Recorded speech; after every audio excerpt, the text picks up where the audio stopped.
देश में अंग्रेजों के जमाने से चल रहे 3 आपराधिक कानून 1 जुलाई से बदल गए हैं, जिसके तहत दिल्ली के कमला मार्केट थाने में भारतीय न्याय संहिता 2023 के तहत पहला मामला दर्ज हो गया है। पहली एफआईआर नई दिल्ली रेलवे स्टेशन के फुटओवर ब्रिज के नीचे अवरोध पैदा करने और सामान बेचने के आरोप में एक रेहड़ी पटरी वाले के खिलाफ आईपीसी की धारा 285 के तहत दर्ज हुई है।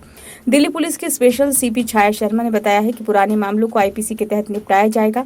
1 जुलाई से जब नए मामले दर्ज किए जाएंगे तो उन पर बीएनएस यानी कि भारतीय न्याय संहिता की धाराएं लागू होंगी।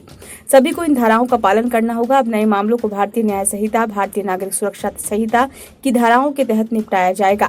3 नए आपराधिक कानून लागू होने पर पुडुचेरी की पूर्व एलजी और पूर्व आईपीएस अधिकारी किरण बेदी ने कहा कि इससे मुझे जो सबसे बड़ा लाभ दिखाई देता है वो ये है कि इससे पुलिस को जवाबदेही, पारदर्शिता, तकनीक, पीड़ितों के अधिकार, अदालतों में त्वरित सुनवाई, अभियुक्तों के अधिकारों के लिए पुनः परीक्षण मिल रहा है। भारतीय दंड संहिता में 511 धाराएं थीं, लेकिन भारतीय न्याय संहिता में धाराएं 358 रह गई है। संशोधन के जरिए उसमें 20 नए अपराध शामिल किए गए हैं तो 33 अपराधों में सजा अवधि बढ़ाई गई है। 83 अपराधों में जुर्माने की रकम भी बढ़ी है। 23 अपराधों में अनिवार्य न्यूनतम सजा का प्रावधान है। 6 अपराधों में सामुदायिक सेवा की सजा का प्रावधान भी किया गया है।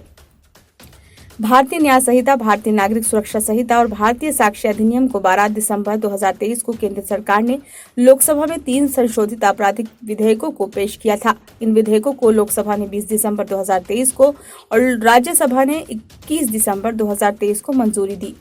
राज्यसभा में विधेयकों को केंद्रीय गृह मंत्री अमित शाह द्वारा पेश किए जाने के बाद ध्वनि मत से पारित किया गया था। इसके बाद 25 दिसंबर 2023 को राष्ट्रपति से मंजूरी के बाद विधेयक कानून बनाए गए, लेकिन इनकी प्रभावी होने की तारीख 1 जुलाई 2024 रखी गई। संसद में तीनों विधेयकों पर चर्चा के दौरान केंद्रीय गृह मंत्री अमित शाह ने कहा था कि इनमें सजा देने के बजाय न्याय देने पर फोकस किया गया है।